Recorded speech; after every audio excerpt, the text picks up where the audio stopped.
Bonjour chers amis. Aujourd'hui nous sommes le 21 mars de l'année 2019. Nous sommes dans le hall de méditation pleine lune de Hameau Nouveau. On vous souhaite la bienvenue au Hameau Nouveau pour ce jour de pleine conscience et de pratique ensemble dans ce jour très beau de printemps. Un nouveau printemps arrive et j'ai entendu les rossignols chanter. Ils sont les premiers oiseaux à arriver. Quand ils chantent leurs chansons, leur chant pénètre partout.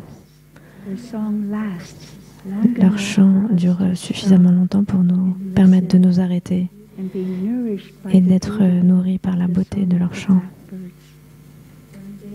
Un jour, je profitais d'une marche méditative au hameau du Haut et je regardais l'herbe verte magnifique. Et tout d'un coup, j'ai été attirée par les premières fleurs du printemps. Et je me suis dit, le printemps est arrivé. Et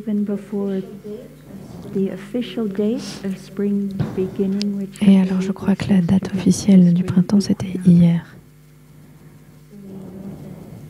Nous savons que nous vivons dans le moment présent. On peut être conscient de tellement de choses et de tellement de merveilles du monde qui sont toujours disponibles pour nous.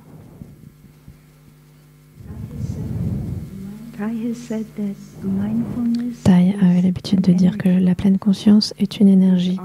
C'est notre capacité à être alerte. La pleine conscience a aussi une autre signification qui est de se souvenir. Et ces deux sens du mot, pleine conscience, m'aident beaucoup dans ma pratique. Je me rappelle juste de m'arrêter et de revenir à moi-même et de respirer avec conscience. Donc ce souvenir, c'est aussi une partie de la pratique de la pleine conscience. On n'a pas à se souvenir de tous les sutras ou de tous les 5 entraînements à la pleine conscience. On ne doit pas se souvenir de tout. Ça, c'est la bonne nouvelle. Mais ce qui nous aide, c'est de se souvenir juste assez. Juste assez, pour moi, c'est d'être capable de ralentir, de s'arrêter, de respirer, de laisser aller les tensions, peut-être dans mon corps.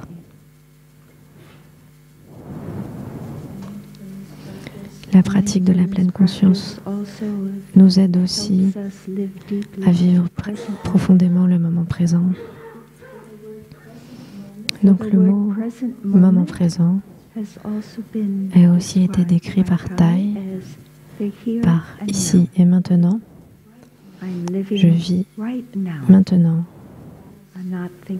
Je ne suis pas en train de penser au passé ou au futur. Et je suis juste ici. Je ne suis pas ailleurs.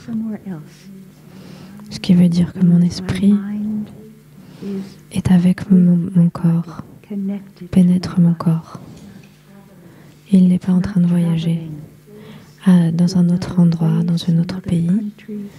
Il est juste ici et maintenant.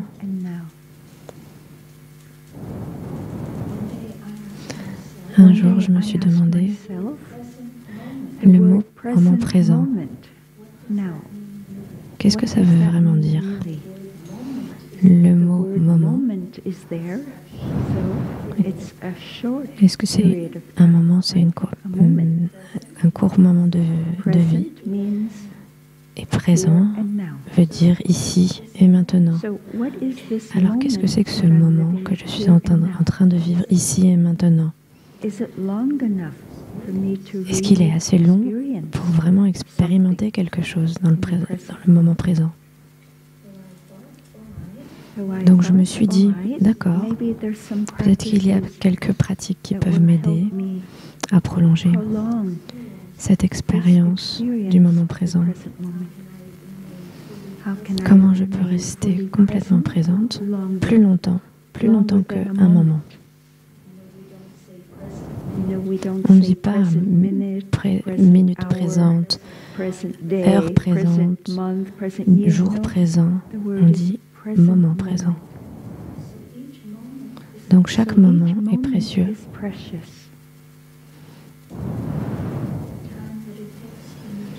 Et le temps que ça me prend à moi pour être à l'intérieur n'est pas très long. C'est juste quelques secondes de respiration consciente. Donc j'ai réalisé qu'il y avait quelques pratiques qui pouvaient vraiment m'aider à expérimenter le moment présent plus long que juste un moment. La première pratique, c'est ma respiration. Quand je respire, quand j'inspire, je suis consciente de mon corps. Je suis consciente de mes poumons. Je suis consciente de l'air, la température de l'air. Je suis consciente de s'il y a des parfums amenés par certaines fleurs qui nous apportent leurs parfums merveilleux. Les fleurs sont en ce moment en train de fleurir. À ce moment de printemps, on peut voir les pâquerettes, tous les pissenlits. Toutes les fleurs sont en floraison. Donc quand j'inspire avec pleine conscience, alors je peux être consciente de beaucoup de choses. Et c'est ça qui me permet de prolonger ma conscience du moment présent. Et quand j'expire, alors je peux prendre conscience des tensions dans mon corps. Je prends conscience de n'importe quelle petite tension qui peuvent peut-être être là. Et j'essaye de relâcher, de détendre, relaxer. Cette découverte que ma respiration en pleine conscience prolonge mon expérience du moment présent m'a rendue vraiment très heureuse. J'étais très heureuse de découvrir ça. Alors j'ai aussi regardé à d'autres pratiques que nous faisons ici, comme par exemple la marche méditative. Est-ce que le moment présent peut être prolongé avec mon expérience de la marche? Alors j'ai essayé. J'ai fait un pas en étant conscient de la terre sous mon pied. J'ai fait un autre pas et j'ai senti les cailloux qui bougeaient sous ma chaussure. Et comme je continuais à marcher, pour 2 autres pas, j'inspirais, et puis pour les 2-3 autres pas, j'expirais. Et cette pleine conscience de mes pas me permet aussi de prolonger mon expérience du moment présent. Je suis complètement là. Je suis concentrée avec ma respiration et mes pas quand je marche. Une autre pratique. Est-ce qu'il y a une autre pratique qui nous permet de prolonger notre expérience du moment présent? J'ai découvert, oui, la méditation en mangeant. Quand on mange en silence, et nous mangeons toujours en silence, je suis juste en train de mâcher et de profiter des goûts de la nourriture, les carottes oranges, les brocolis verts. J'apprécie le goût des légumes que les sœurs préparent. Et je suis simplement présente à cette expérience de goûter.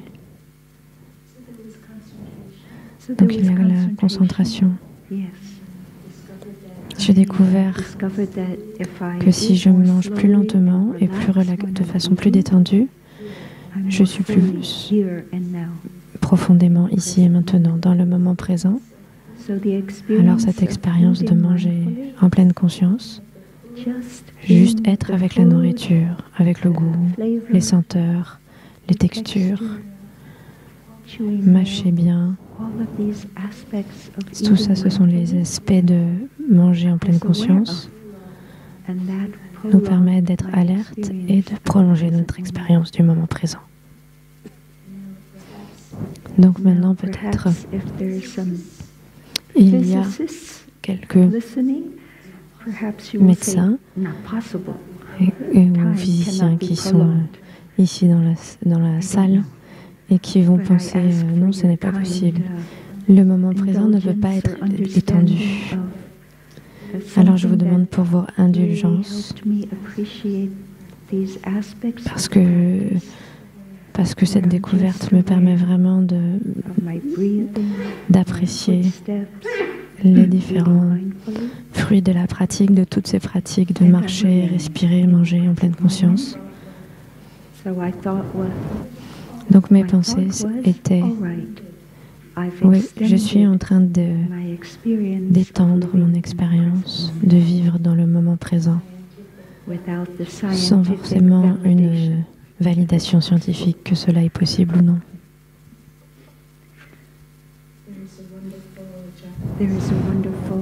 Il y a un poète japonais fabuleux, poète qui fait des hakus, des petits poèmes. Son nom c'est Basho. Il a écrit de très beaux courts poèmes. Et j'en ai quelques-uns à partager en ce jour de printemps. Il a dit, s'asseyant calmement, ne faisant rien, le printemps vient et l'herbe pousse par elle-même. Et ça, c'est vraiment très zen. Et voilà, juste maintenant, nous sommes assis calmement, nous ne faisons rien. Et le printemps continue d'arriver toujours un peu plus chaque jour. Et nous savons que l'herbe pousse parce que les sœurs viennent de la couper. Et toutes les pâquerettes et tous les pissenlits aussi ont disparu. Mais le miracle de la vie, c'est qu'ils vont revenir encore. Nous savons ça. En s'asseyant calmement, ne faisant rien, le printemps vient et l'herbe pousse par elle-même. Voilà, ça c'est notre pratique pour les jours de paresse. S'asseoir calmement et penser que nous n'avons rien à faire.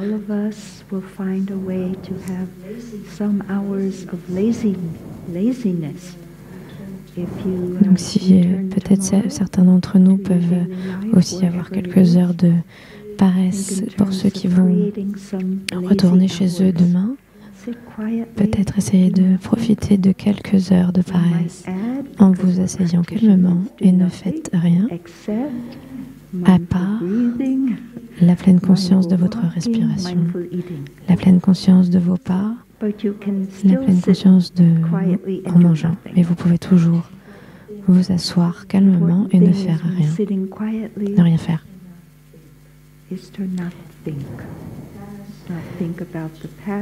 Et s'asseoir calmement en essayant de ne pas penser, ne pas aller dans le passé ou dans le futur, rester dans le moment présent.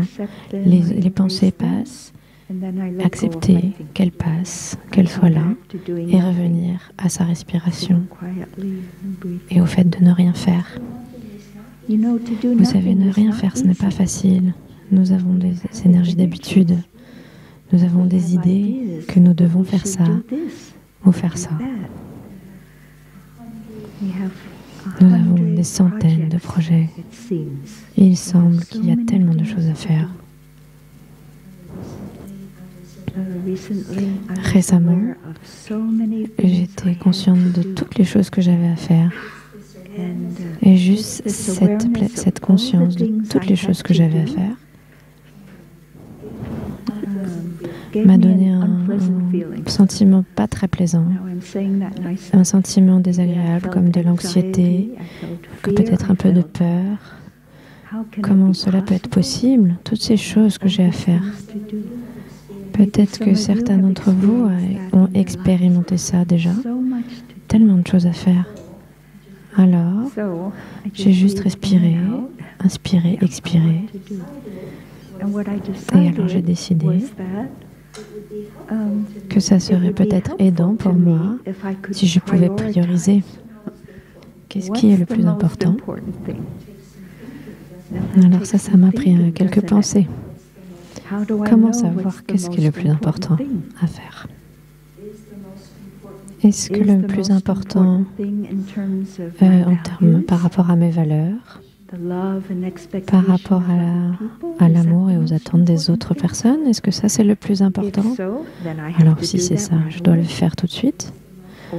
Ou bien, est-ce que le plus important de choses à faire, c'est ce que je dois faire demain? Tout ça, pour simplifier ma vie, j'ai décidé que quand j'étais dans cette position d'avoir trop de choses à faire et que je n'avais pas assez de temps, pour tout faire, ça va ensemble avec trop de choses à faire.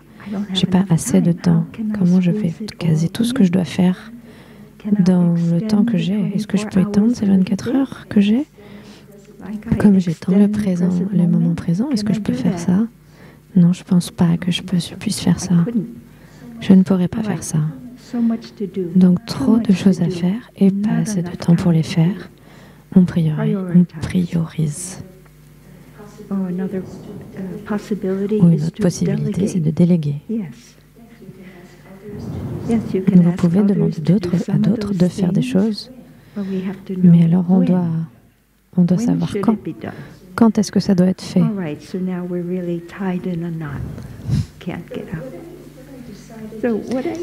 Donc, tout ce que j'ai décidé pour simplifier ma vie, d'accord, je fais ce que je dois faire demain. J'ai juste décidé demain. Et ça simplifie un petit peu. Et quand demain arrive, ce qui est en fait aujourd'hui, je regarde à un autre demain. Ok, qu'est-ce que je peux faire demain? Donc, en d'autres mots, j'étais en train de penser un jour après l'autre, un pas après l'autre.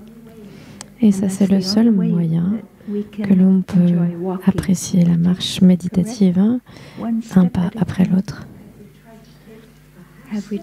Est-ce que vous avez déjà essayé de prendre un demi-pas? Qu'est-ce que c'est qu'un demi-pas?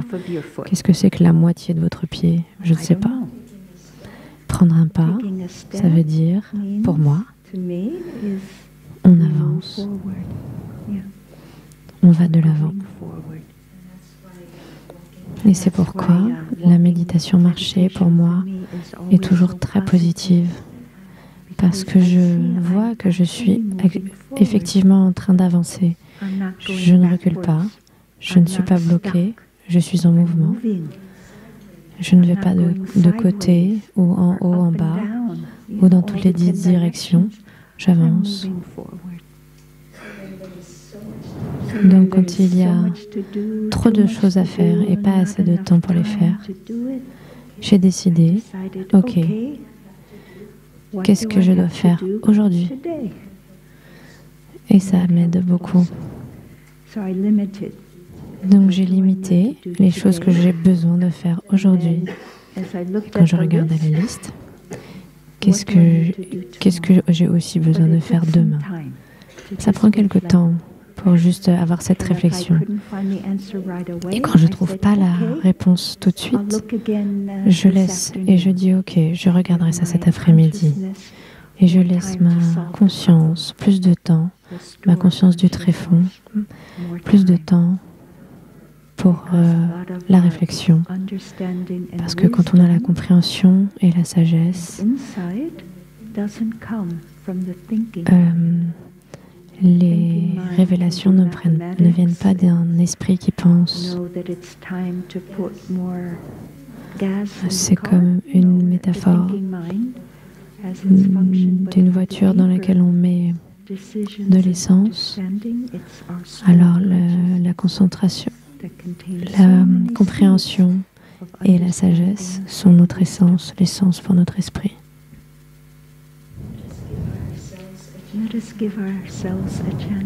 Ça nous donne la chance, l'opportunité pour nous de faire une pause et de profiter de notre respiration pendant qu'on écoute la cloche.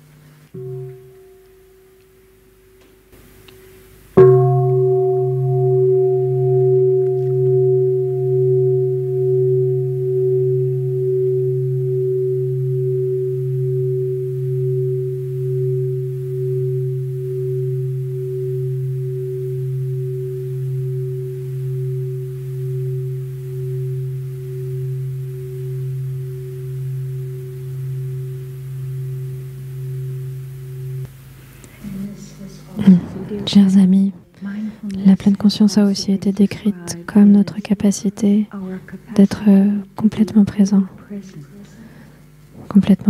présente dans l'ici et le maintenant, que nous pouvons toucher toutes les beautés qui sont autour de nous. On peut être conscient de nos êtres aimés, on peut être conscient de tous les aspects de la vie, les animaux, les végétaux et le monde minéral, être conscient de notre terre-mère. On est conscient de ce qui se passe à l'intérieur de nous, dans notre corps, dans notre esprit, dans nos sensations, dans nos perceptions, dans nos formations mentales, que nous pouvons aussi appeler les émotions psychologiques, comme le bonheur, la paix, la joie, la peur, l'anxiété, le désespoir. Et aussi les conscients des objets de notre conscience, les états du monde.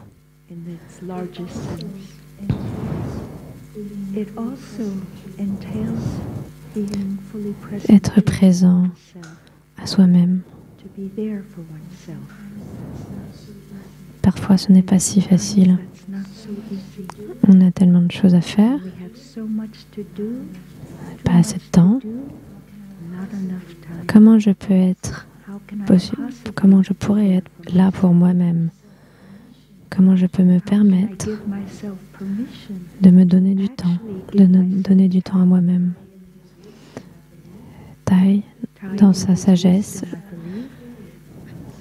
a créé pour nous la période de noble silence. Alors nous pensons que c'est juste une période où nous ne parlons pas.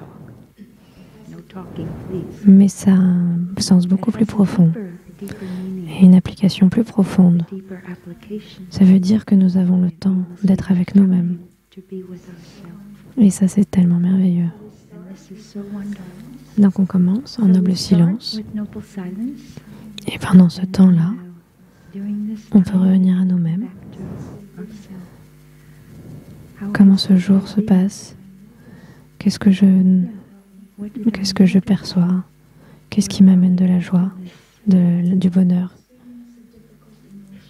Est-ce que j'expérimente quelques émotions difficiles, quelques moments difficiles dans mes relations? Est-ce que je veux chanter? Est-ce que je veux danser? Est-ce que je veux ramasser des fleurs? Comment est ce jour pour moi dans son entièreté? Donc on est en réflexion. Si vous aimez écrire, vous pouvez tenir un journal. C'est recommandé de le faire, d'essayer de le faire chaque soir avant de s'endormir, de vider son esprit qui pourrait vous les garder éveillés. Mettez-le sur papier et allongez-vous et vous n'aurez plus y penser.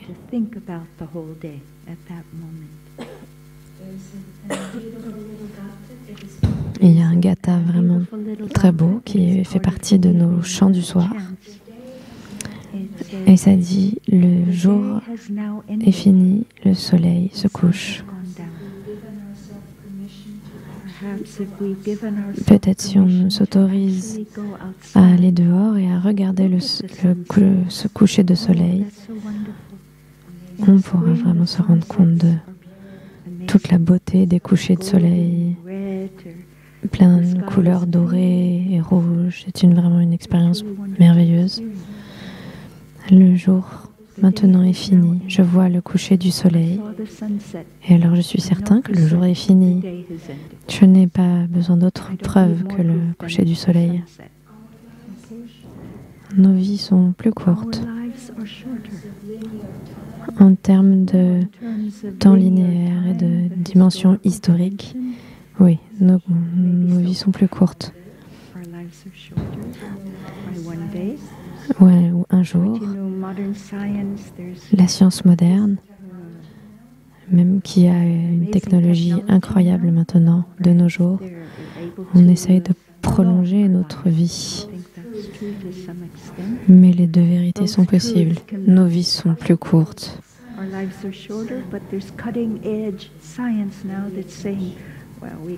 Mais bon, avec ces progrès scientifiques, peut-être qu'elles ne sont pas plus courtes.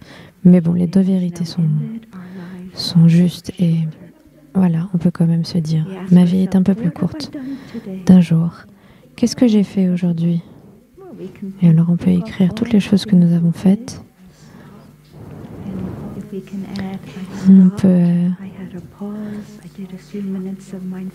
peut réaliser tous les moments où on s'est arrêté, tous les moments où on a été conscient de notre respiration, tous les moments où on a été en pleine conscience pour 5 minutes, se féliciter de ces moments. 5 minutes de marche méditative avant d'aller travailler sont très importantes. S'il vous plaît, croyez-moi. Vous pouvez profiter de quelques respirations conscientes avant de faire n'importe quoi d'autre. Nous recommandons, même au réveil, dès que vous vous asseyez sur votre lit, même avant que vos pieds touchent le sol, profitez déjà, dès ce moment-là, de quelques respirations en pleine conscience. Et ensuite, vous pouvez aller commencer votre journée, brosser vos dents, petit déjeuner, mais commencez votre journée dès le réveil avec un peu de pleine conscience, la première chose du matin. Qu'est-ce que j'ai fait aujourd'hui? Ça n'a pas besoin d'être trop long. Juste être conscient. Qu'est-ce que j'ai fait aujourd'hui?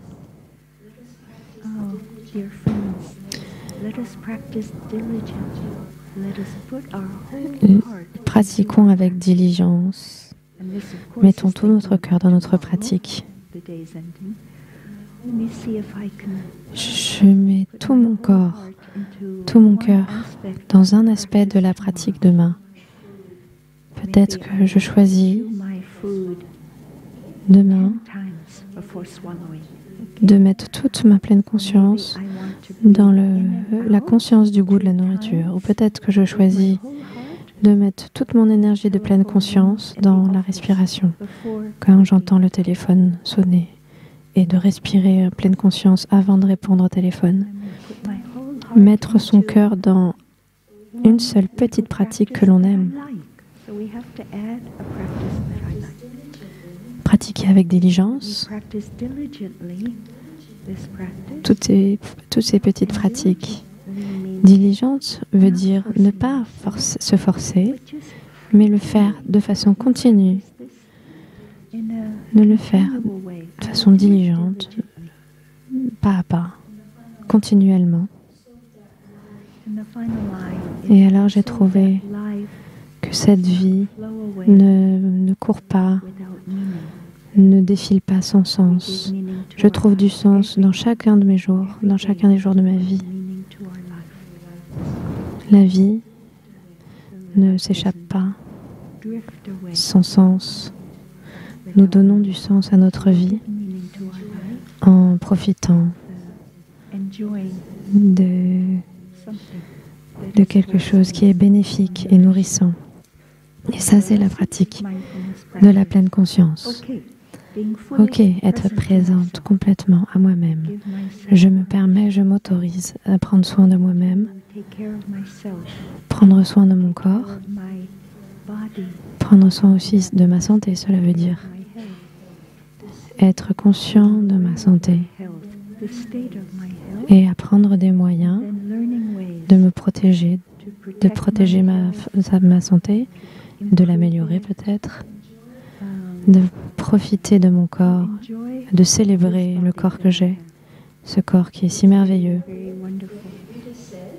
Et alors le Bouddha a dit que le corps est le cheval duquel on ne peut pas descendre. On ne peut pas descendre de notre corps. Ça, c'est un peu dualistique, mais peu importe.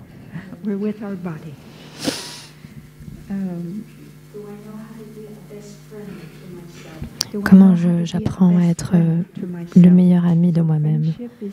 Donc l'amitié, c'est quelque chose de très important dans nos vies. Alors bien sûr, on est les amis des autres, mais est-ce que je suis amie avec moi-même? Comment je peux apprendre à être amie avec moi-même? Un des moyens que j'ai trouvé,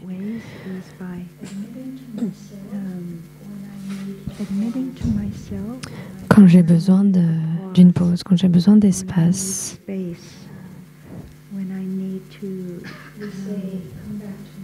quand j'ai besoin de revenir à moi, c'est ok de l'admettre. Ça, c'est le premier pas pour être ami avec soi-même. Vous êtes là pour vous. Des fois, on se dit juste non, c'est pas au programme. Le temps pour être là pour moi-même n'est pas au programme. Comment ça, c'est possible? Ok, donc ce que je fais, je m'arrête juste pour 1 minute. Et j'agis comme une amie.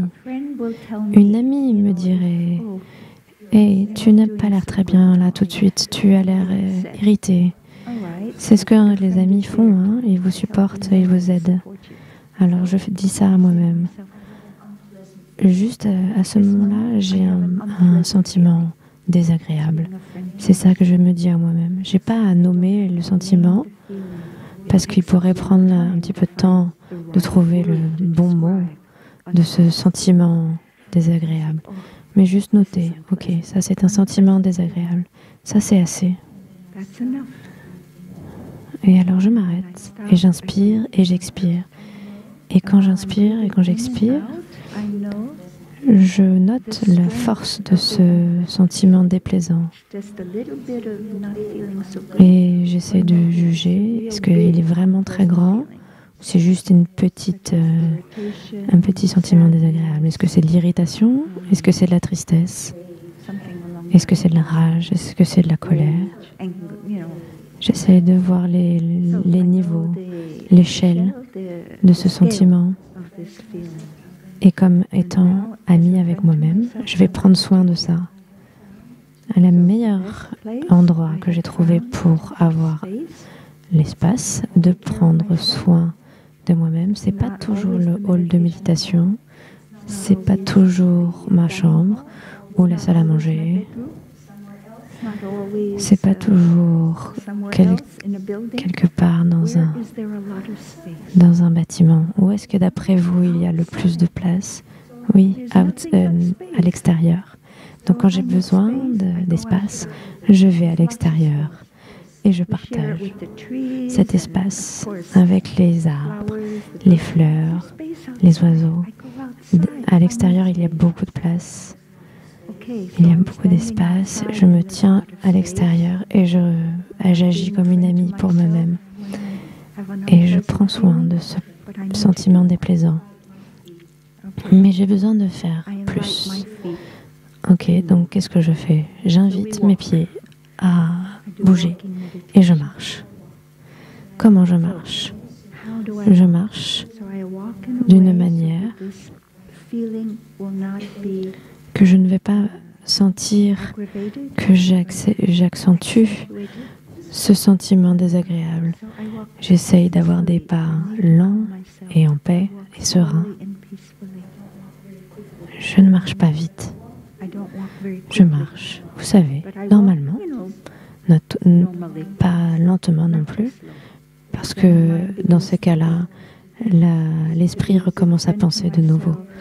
Donc pour être une bonne amie envers moi-même et prendre soin d'un sentiment déplaisant, je trouve de l'espace et je marche. Et je marche jusqu'à ce que je me sente mieux. Des fois c'est 5 minutes, des fois c'est 10 minutes. Des fois j'ai besoin d'une demi-heure, des fois en plus, une heure. C'est une pratique que je fais. Être vraiment présente à moi-même. Et alors des fois on est dans une relation et on ne peut pas faire ça.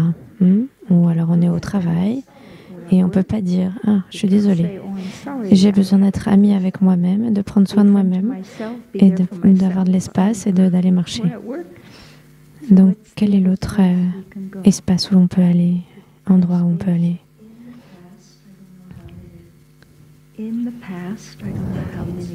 Dans le passé, je ne sais plus combien de décennies avant, on aurait demandé cabane des anges. On aurait demandé s'il vous plaît, indiquez-moi où sont les toilettes.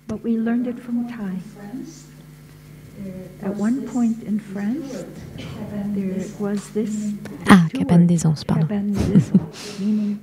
C'est le mot poli pour les toilettes. WC.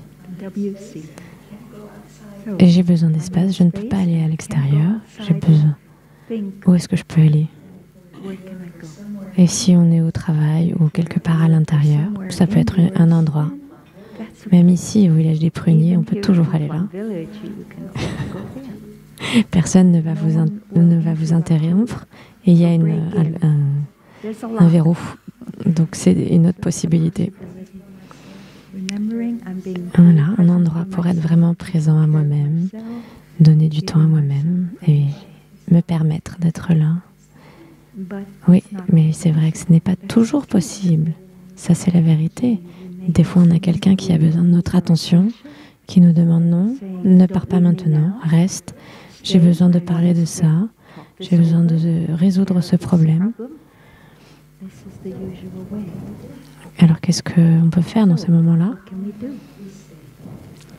Et alors, si on est assez calme, on reste et on l'écoute. Cette personne a besoin de mon écoute, a besoin de se sentir écoutée et a besoin de soins. Elle a besoin de compassion, elle a besoin d'être écoutée profondément. Donc, parfois, être présent à moi-même, ça signifie également d'être présent pour les autres, parce que c'est ça la nature de l'inter-être. Ça veut dire, si je suis heureux, mon bonheur va aider mon partenaire, va aider ma sangha. Mon bonheur va apporter du bonheur aux autres.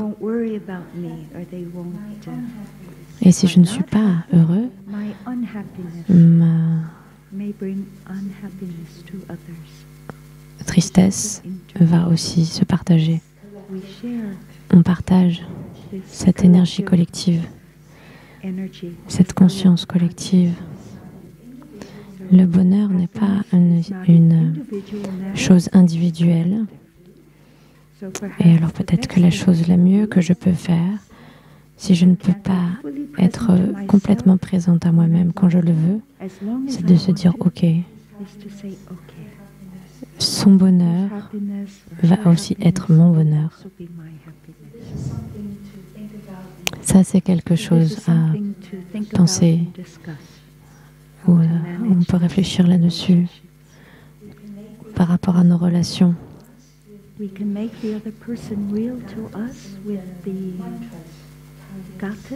Thay nous a laissé quelques gathas, petits poèmes, pour nous aider dans la pratique. Et il y en a un qui dit, chérie, je suis là pour toi.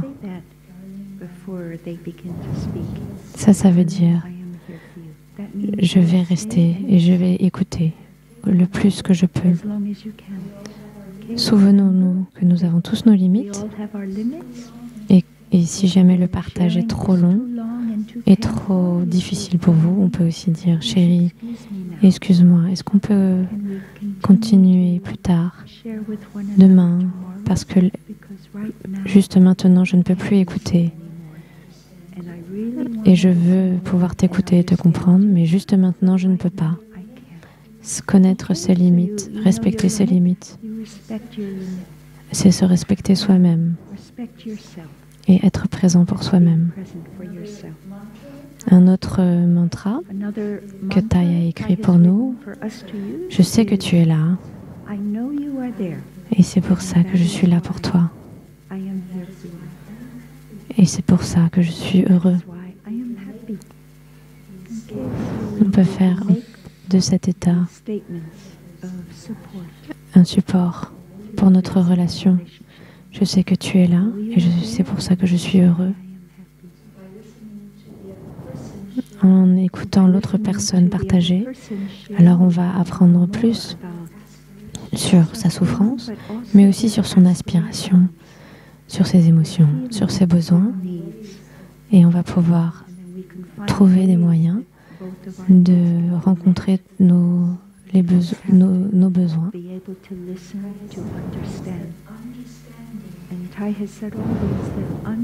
Thay dit toujours que la compréhension amène l'amour, la compassion et même le pardon. Et c'est un processus qui peut prendre du temps. Le plus on se comprend nous-mêmes et les autres, le plus notre acceptation sera. Et le plus l'amour peut être profond, peut se manifester et renaître.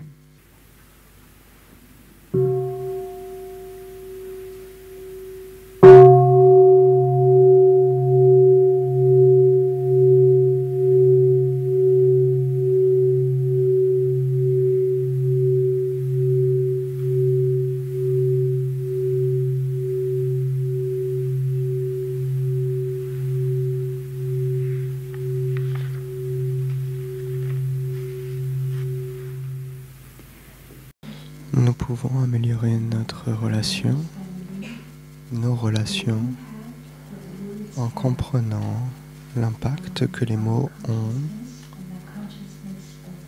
sur notre conscience et sur la conscience des autres personnes. Et pour faire cela, j'aimerais vous expliquer un petit peu une expérience.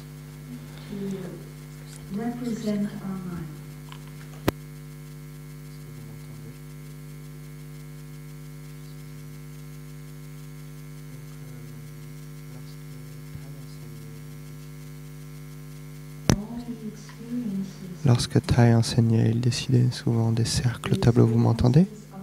Oui, ok.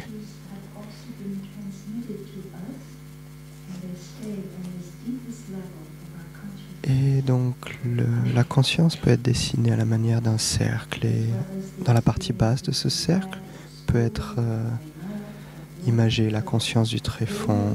Et la conscience de tous nos ancêtres peut être contenue dans cette conscience du tréfonds. Thay nous explique ainsi qu'on peut les visualiser comme des graines dans notre conscience. Et comme toute graine aime dormir, elle pratique les jours de paresse tous les jours. Elle dorme tous les jours jusqu'à ce qu'elle se réveille. Et qu'est-ce qui fait qu'une graine se réveille? Quelque chose que l'on reçoit à travers nos organes sensoriels, nos yeux, nos oreilles, notre langue, notre corps et nos pensées. Ce que nous recevons constamment des sensations. Et ces sensations sont reçues par les organes sensoriels. Et bien sûr par le cerveau, par la conscience.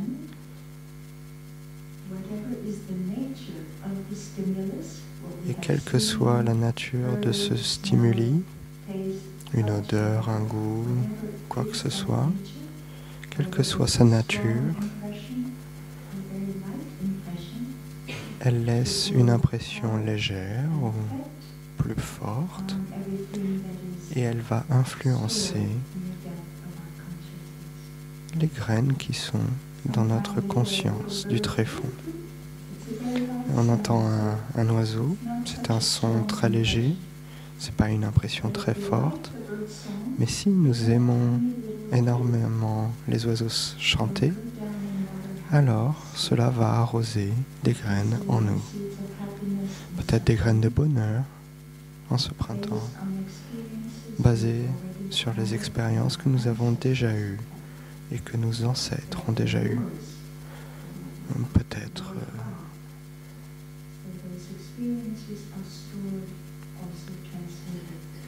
nos ancêtres ont aussi accumulé énormément de graines en nous. Peut-être plus négatives, liées à la guerre, la souffrance, la faim, mais peut-être positives, liées au bonheur, aux pratiques de pleine conscience.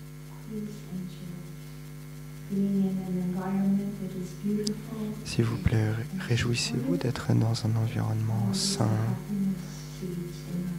où les graines de bonheur sont arrosées en nous, les graines de liberté, de joie, de liberté. Donc je décris que les graines sont là, sans que nous soyons forcément conscients qu'elles soient là. Et lorsque l'on voit quelque chose, qu'on entend quelque chose, et qui est de la même nature que nos expériences passées, cela suffit à arroser les graines en nous. Nous avons un enfant intérieur. Et cet enfant intérieur en nous signifie que toutes les expériences que nous avons eues sont accumulées en nous.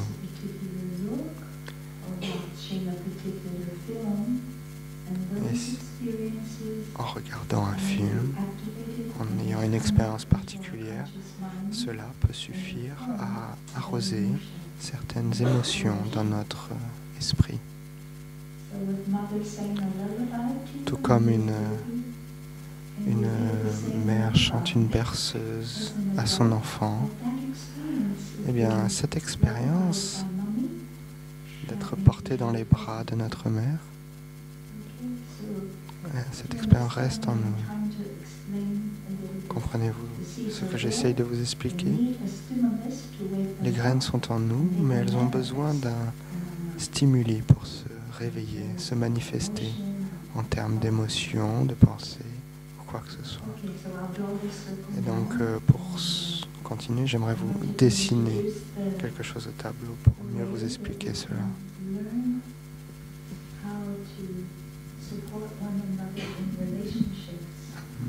De manière à apprendre à nous soutenir les uns les autres, pour être présents l'un à l'autre et pour mieux écouter.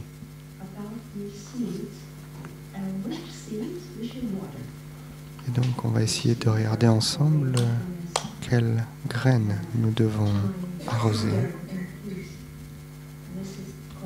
pour que les graines de joie, de paix se manifestent en nous. Cela s'appelle l'arrosage sélectif, mais on peut aussi appeler ça la diligence juste.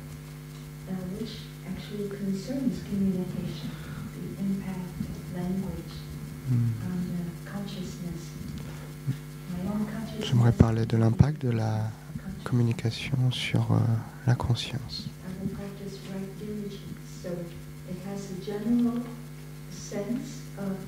En disant que je souhaite pratiquer la diligence juste, Cela veut dire que j'ai l'intention d'avoir l'intention, par exemple, de préparer un petit déjeuner avec une intention très juste. Et en termes de psychologie bouddhiste, cela signifie que je le fais d'une manière qui arrose les graines bénéfiques en nous.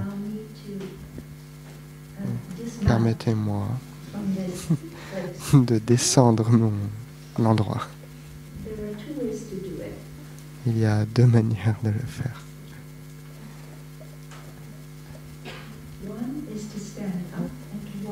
La première, c'est de se lever et de descendre les escaliers. Mais j'ai peur de tomber à chaque fois, alors je préfère faire comme ça. Voilà.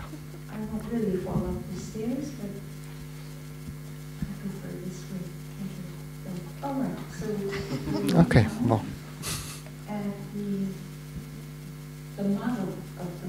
Alors, le modèle de l'esprit que Thay nous enseigne dans énormément de ses enseignements est celui-ci.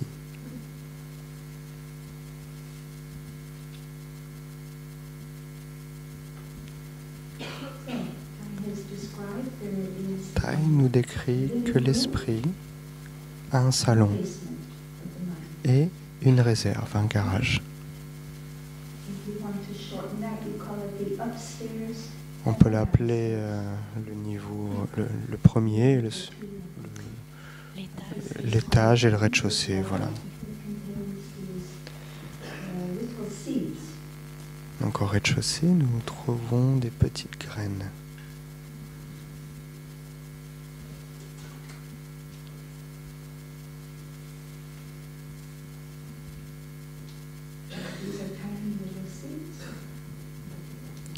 Des petites graines un peu partout. Énormément de graines, énormément d'expériences. En fait, nous ne savons pas toutes les graines que nous contenons. Nous ne savons pas toutes les graines qui sont là jusqu'à ce qu'elles se manifestent. Tout comme le printemps, jusqu'à ce que la pâquerette se manifeste de la terre. Je ne savais pas que la graine de pissenlit était là, ou de pâquerette, jusqu'à ce qu'elle se manifeste. Donc nous sommes les témoins d'énormément de manifestations au printemps. C'est un moment où énormément de choses fleurissent, se manifestent, grâce au soleil, l'air chaud, le changement dans le climat. Et donc nous avons des graines ici. Et donc en haut, nous avons nos organes sensoriels.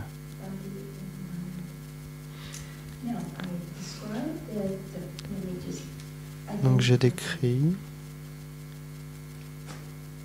décrire chaque organe sensoriel. Les yeux, les oreilles,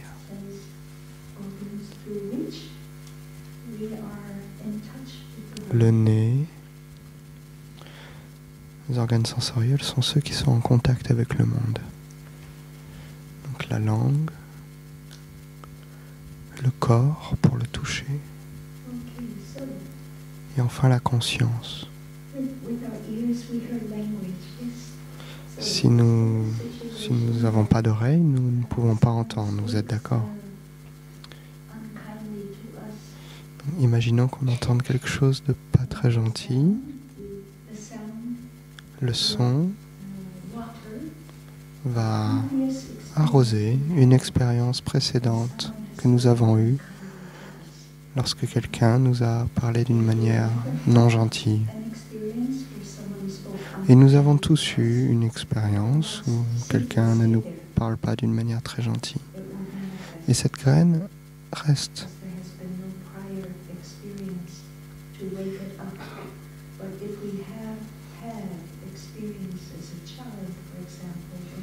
Donc si nous avons eu une telle expérience lorsque nous étions enfants à l'école,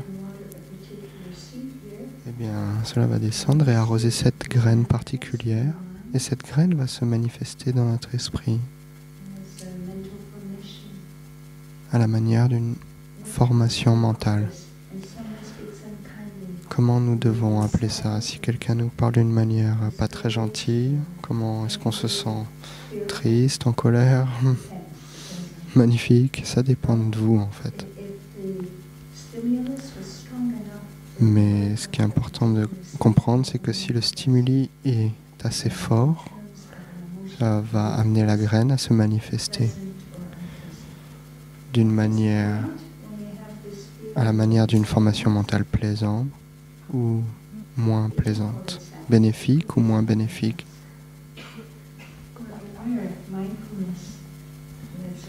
Il y a une graine qui est présente dans toutes les consciences, c'est celle de la pleine conscience.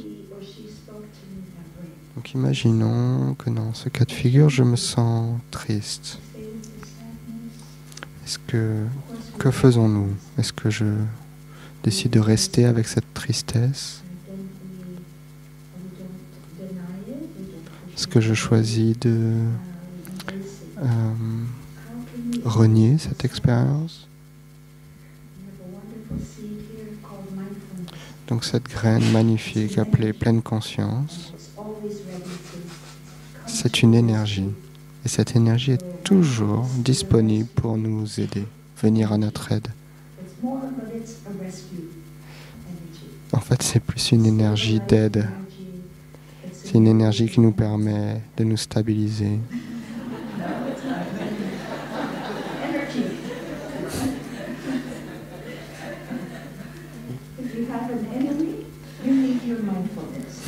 Donc, elle a bafouillé en anglais, elle a mélangé le mot énergie et ennemi.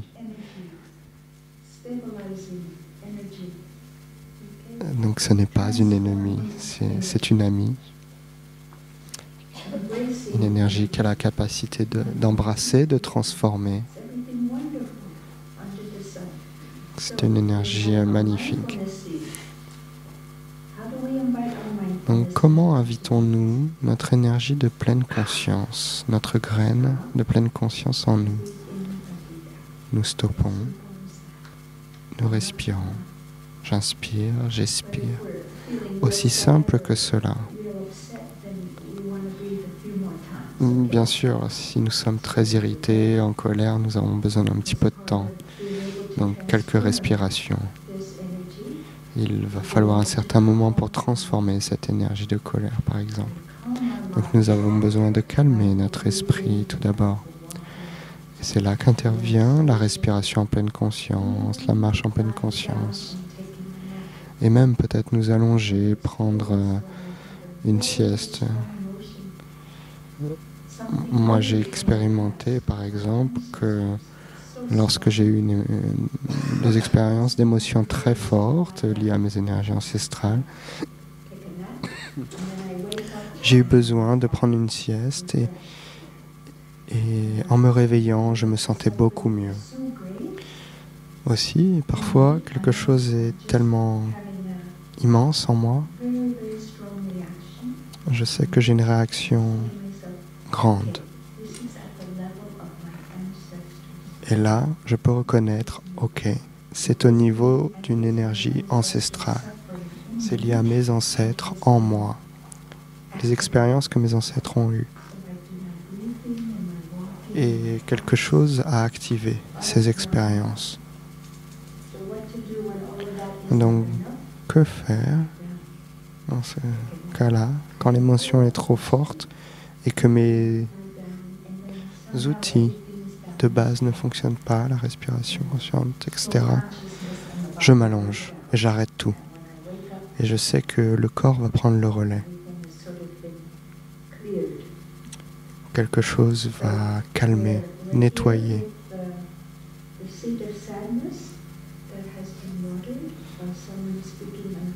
Dans le cas de graines qui ont été arrosées en nous et qui ont déclenché une certaine tristesse, alors là, on appelle à l'aide et on appelle à l'aide la pleine conscience. Et cette graine de pleine conscience va entourer, cette énergie de pleine conscience va entourer notre tristesse. La pleine conscience nous permet de calmer grâce à la respiration en pleine conscience, etc. Ainsi, la sensation va se calmer. Et ainsi, la tristesse va revenir dans la conscience du tréfonds. Car les émotions, comme tout, ont la nature de l'impermanence. Les émotions ne durent jamais pour toujours. Et c'est pour cela que pour transformer des émotions difficiles, la pleine conscience est très recommandée, fortement recommandée.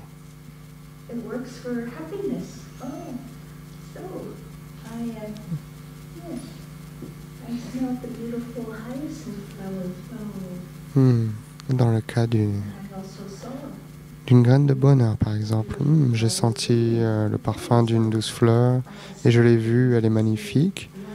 Cela va arroser une graine de bonheur.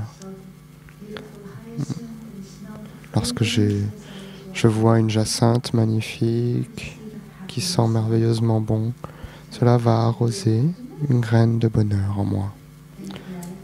Et cette graine de bonheur va se manifester dans mon esprit, car le contact, l'impression a été assez forte.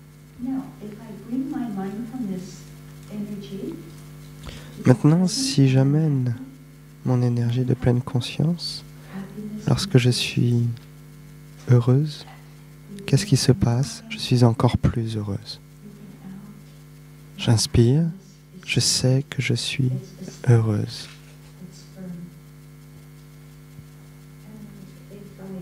Ma pleine conscience est stable, forte.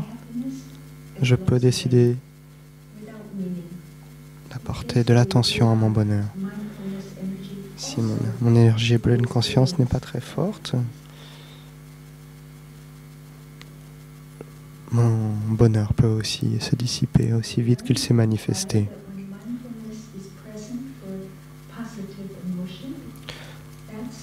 Et donc cette graine va grandir en notre esprit, à la base de notre conscience du tréfonds. Et lorsque la pleine conscience est présente, se manifeste,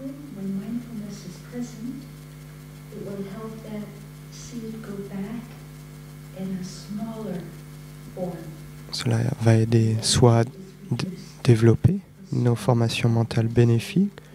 Nous pouvons aussi utiliser pour calmer, faire retourner les graines de formation mentale négative à la base de notre conscience du tréfonds. Donc nous diminuons l'empreinte négative.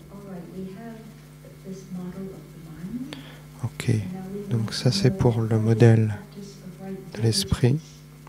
Maintenant j'aimerais parler de la diligence juste. Comment cela peut nous aider dans nos relations.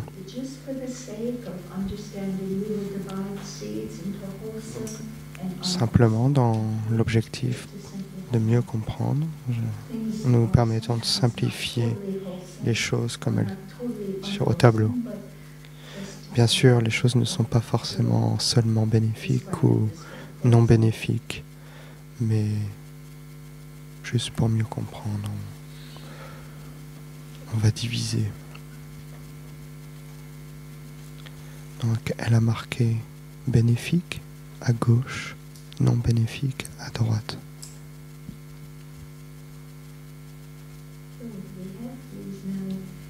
Graine non bénéfique.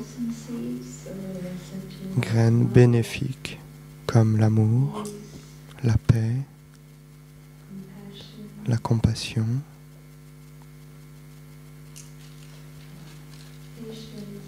la patience,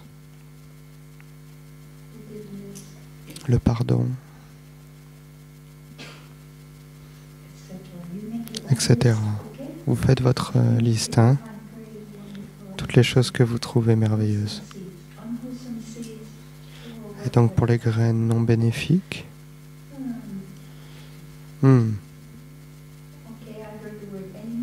j'ai entendu le mot colère. Quoi d'autre? Comment trouver des graines non bénéfiques? Ici, on connaît que les graines bénéfiques. Préjudice, discrimination, jugement.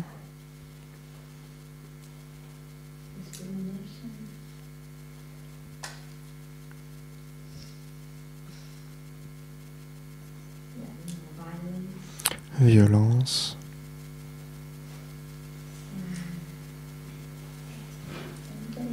Est-ce que quelqu'un a une suggestion d'une graine non bénéfique? La peur.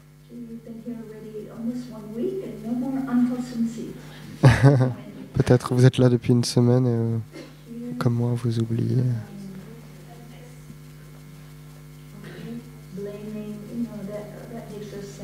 Le blâme. Peut-être on peut garder cette liste pour le moment. Donc, où est-ce que notre pratique de diligence, ce que nous voulons faire, c'est inviter les graines bénéfiques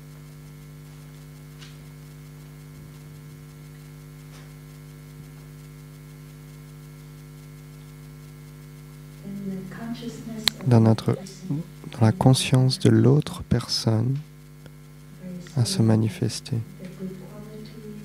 Bien sûr, en nous-mêmes aussi.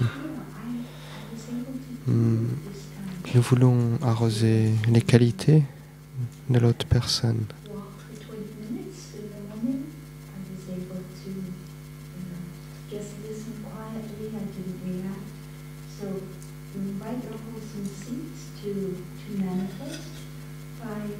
Donc nous invitons les graines bénéfiques à se manifester en les invitant, en les arrosant.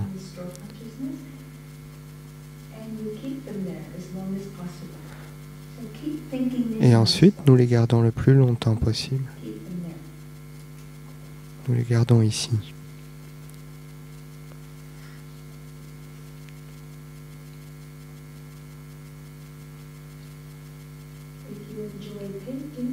Si vous aimez la peinture, par exemple, continuez à peindre. Ok. Si vous aimez la poésie, continuez d'écrire de la poésie. Parce que ces activités amènent du bonheur, de la joie et de la paix. Peu importe ce que vous aimez faire, jardiner, faites-le. Encouragez-les. Pour ce qui est des graines non bénéfiques, bien sûr, on ne les invite pas. Tout le monde peut penser à ça. Donc n'invitez pas les graines non bénéfiques.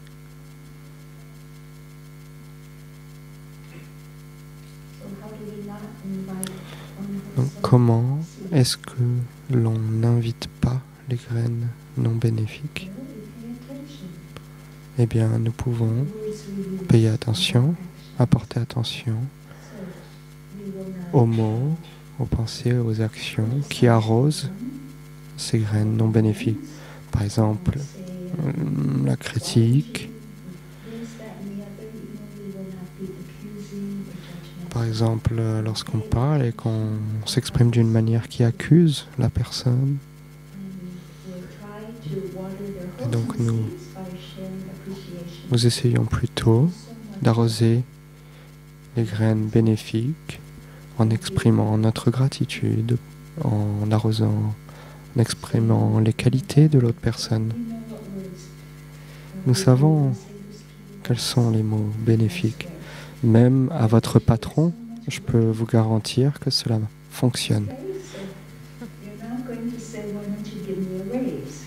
Donc, vous ne demandez pas tout de suite quand est-ce que vous me donnez une augmentation. ça peut être reçu d'une manière ambiguë. Arroser d'abord les bonnes graines.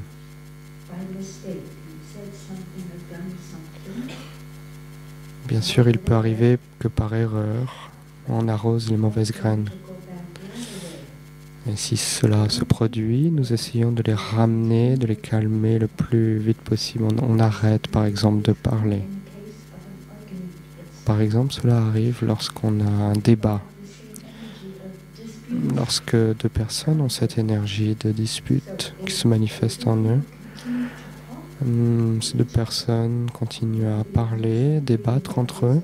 Peut-être on peut aussi se rendre compte que ces deux personnes partagent cette énergie. Ça veut dire que peut-être ces deux personnes ont cette graine en eux et que aussi longtemps que leur discussion continuera, ces graines non bénéfiques vont être là et être arrosées. Donc pourquoi pas, bien sûr, si on continue de les arroser, elles sont là. Donc que faisons-nous dans ce cas-là? Nous aidons les graines non bénéfiques à revenir, à se calmer, aussi vite que possible.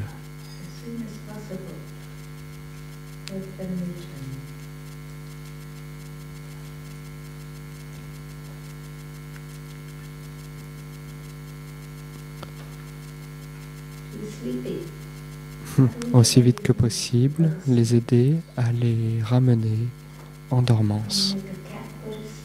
Est-ce que vous pouvez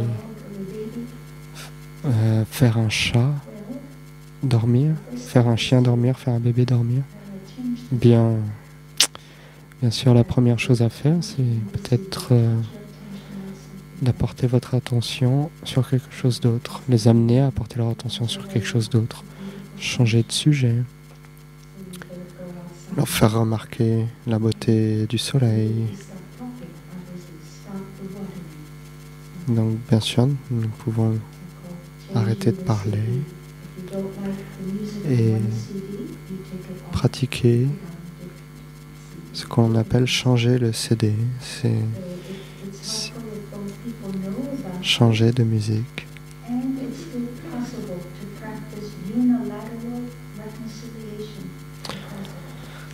Si la discussion continue, bien sûr, nous pouvons pratiquer aussi la réconciliation.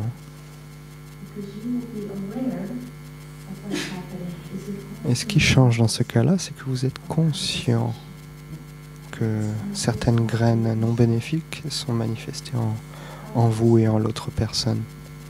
Cela vous aide à pratiquer la réconciliation. Par exemple, chérie, pouvons-nous pratiquer la méditation de l'E30? Peut-être, peut-être pas. Ça dépendra de la situation. Mais déjà vous-même, vous pouvez vous arrêter. Vous pouvez dire... Vous m'entendez?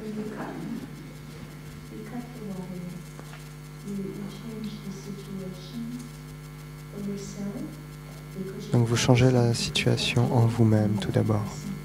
Et puisque vous changez en vous-même, vous changez la situation en l'autre personne.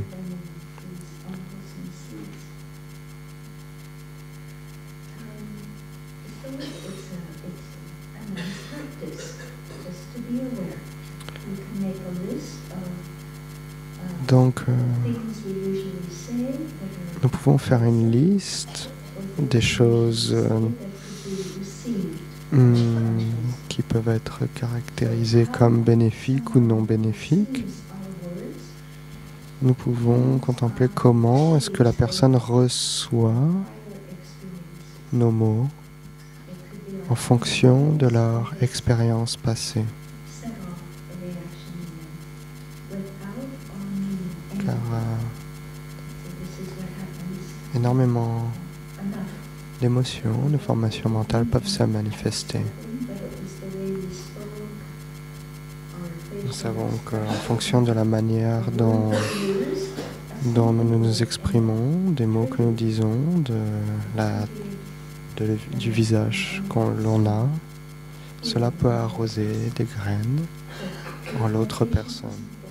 Donc la communication est très importante dans la relation. Nous pouvons avoir un traité de paix. C'est quelque chose que Thay a aimé nous amener,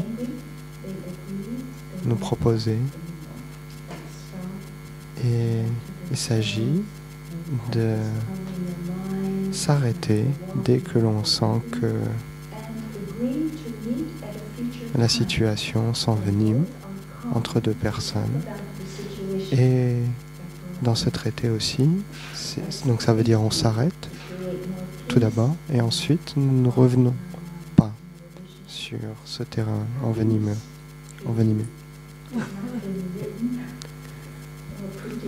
Donc ce traité de paix, il n'est pas écrit, il n'est pas...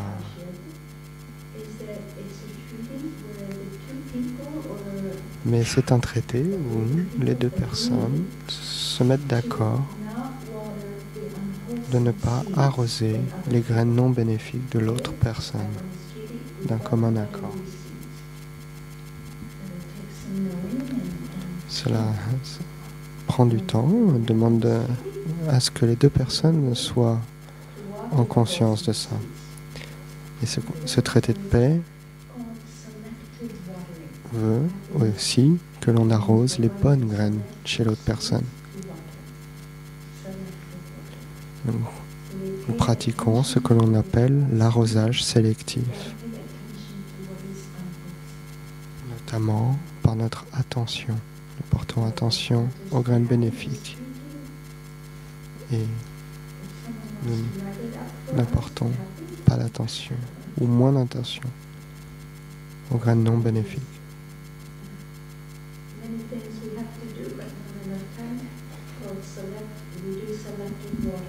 Donc, les pratiques sont le traité de paix, l'arrosage sélectif,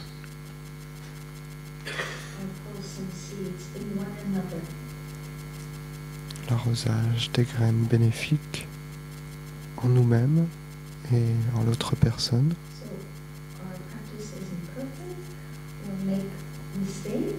Et bien sûr, notre pratique n'est pas parfaite et nous faisons des erreurs. Et si cela se produit, nous disons pardon et nous pratiquons un renouveau. Et nous prenons le temps de parler, d'être à l'écoute. Et les pratiques du renouveau et du pardon sont aussi là pour ça. Ce traité de paix est donc soutenu par les pratiques du renouveau, du nouveau départ.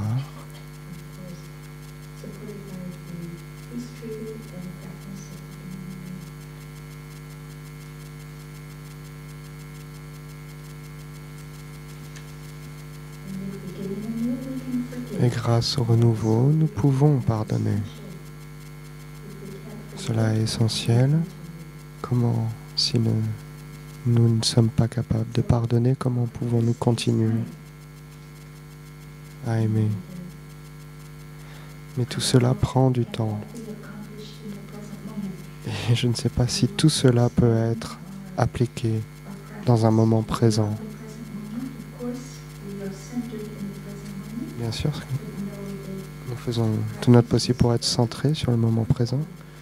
Mais nous savons aussi que notre pratique prend toute notre vie.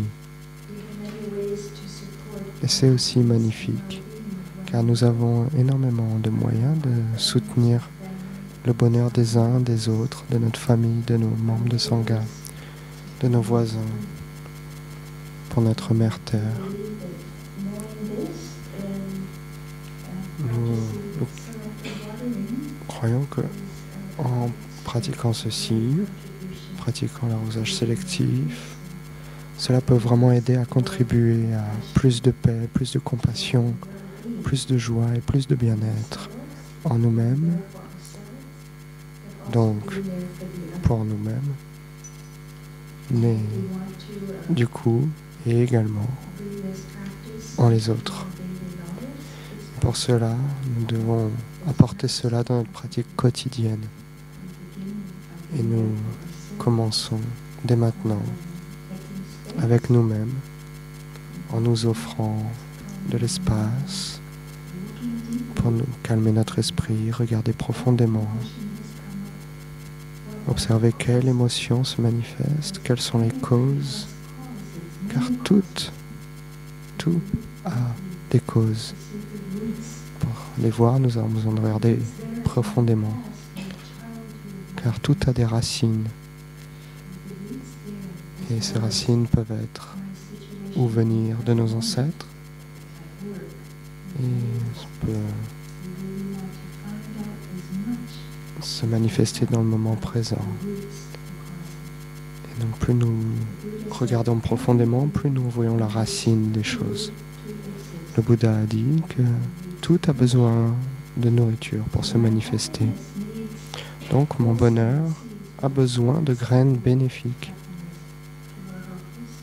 Et donc nous avons besoin d'arroser de bonnes graines pour être heureux. Tout comme le malheur a des graines. Donc les bonnes graines que nous voulons arroser sont l'écoute profonde, la parole aimante. Et ainsi, les 5 entraînements sont vraiment un soutien pour nous.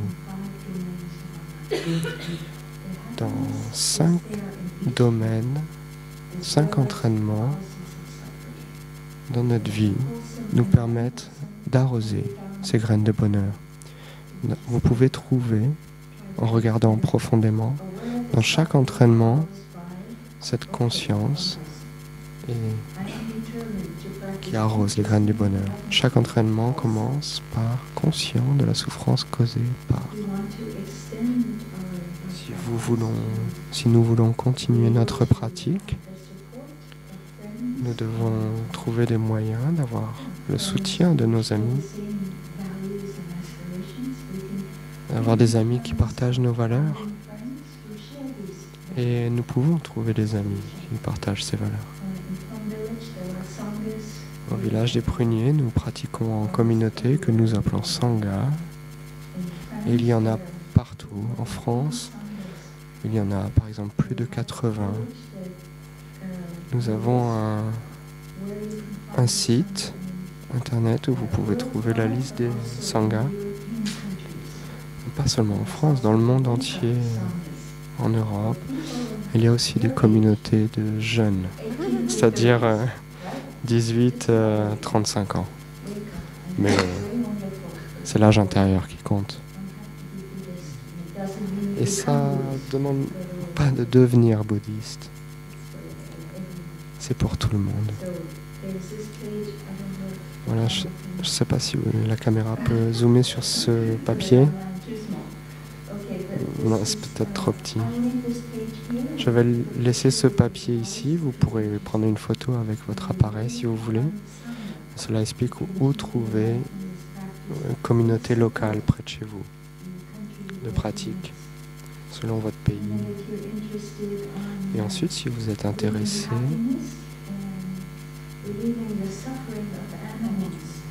donc comment amener du bonheur, réduire la souffrance des animaux, mais aussi soutenir une meilleure santé. Vous pouvez consulter en ligne ce site internet sur le régime vegan et végétarien afin de protéger la vie des animaux et protéger notre mère Terre. Il y a dans tous les pays, France, Italie et Espagne. Voilà, vous pouvez aussi consulter ça. Merci chers amis pour votre écoute.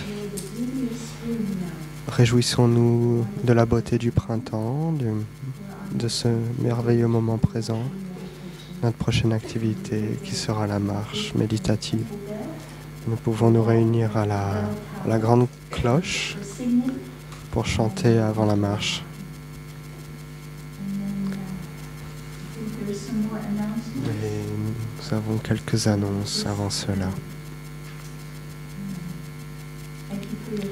Merci pour votre patience.